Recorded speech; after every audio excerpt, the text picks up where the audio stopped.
रात के ठीक 1 बजे, जब पूरा गांव गहरी नींद में सो रहा होता है, जब चारों तरफ सिर्फ सन्नाटा होता है, तभी उस पुराने घर का दरवाजा अपने आप खटखटाने लगता है, धीरे धीरे, बार बार। और दरवाजे के बाहर खड़ी होती है एक औरत, लाल साड़ी में, हाथों में चूड़ियां, पांव में पायल, एक सुहागन। लेकिन उसकी आंखें काली होती हैं, चेहरा आधा जला हुआ और होठों पर एक अजीब सी मुस्कान। कहते हैं जिसने भी उस दरवाजे को खोला वो कभी वापस नहीं आया। ये कहानी है राजपुर गांव की, एक छोटा सा शांत सा गांव जहां लोग आज भी पुराने रीति रिवाजों में विश्वास करते हैं। लेकिन इस गांव में एक ऐसा राज छुपा है जिसके बारे में कोई खुलकर बात नहीं करता। गांव के किनारे पर एक टूटा फूटा घर है जिसकी दीवारें काली पड़ चुकी हैं, खिड़कियां आधी टूटी हुई हैं। लोग उसे सुहागन का घर कहते हैं। बच्चों को सख्त मना है वहां जाने से, और बड़े लोग भी उस रास्ते से नहीं गुजरते क्योंकि वहां कोई नहीं रहता। फिर भी वहां कुछ तो ऐसा है जो पूरे गांव में डर का कारण बना है। कुछ साल पहले उसी घर में एक नई दुल्हन आई थी। उसका नाम था मीरा। मीरा बहुत ही मासूम और खुशमिजाज लड़की थी। उसकी आंखों में सपने थे, एक नए जीवन के। उसकी शादी हुई थी राघव से। राघव शहर में काम करता था, शांत स्वभाव का, कम बोलने वाला इंसान। शादी के दिन मीरा लाल साड़ी में बेहद खूबसूरत लग रही थी। हाथों में मेहंदी, चूड़ियां, मांग में सिंदूर। वो सच में एक खुशहाल सुहागन लग रही थी। गांव वाले भी खुश थे, लेकिन कुछ लोगों के चेहरे पर अजीब सा डर भी था, जैसे वो कुछ जानते हो जो मीरा नहीं जानती थी। शादी के 3 दिन बाद राघव को अचानक शहर जाना पड़ा। मीरा घर में अकेली रह गई। उस रात मौसम अचानक बदल गया। तेज हवाएं चलने लगी, बिजली कड़कने लगी और फिर शुरू हुई तेज बारिश। मीरा खिड़की बंद करने गई।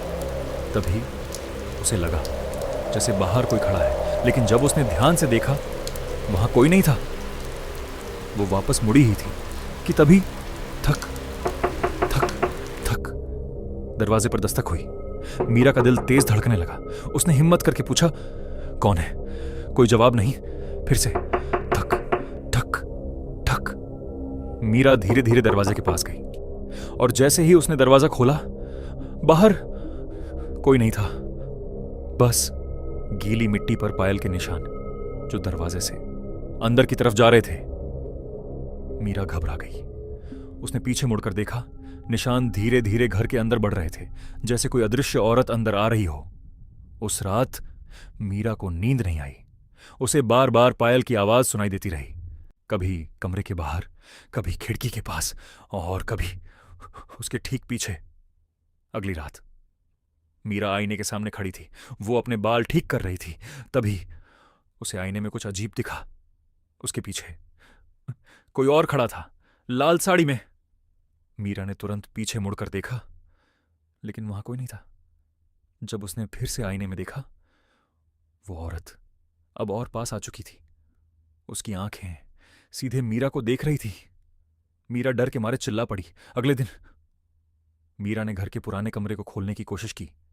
वो कमरा सालों से बंद था। दरवाजा खोलते ही अंदर धूल और बदबू भरी हुई थी। उसे एक पुरानी डायरी मिली। उसमें लिखा था, मैं इस घर की पहली सुहागन हूं। मेरा नाम था सरिता।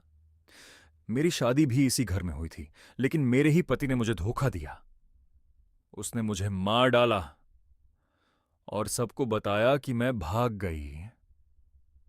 मीरा के हाथ कांपने लगे।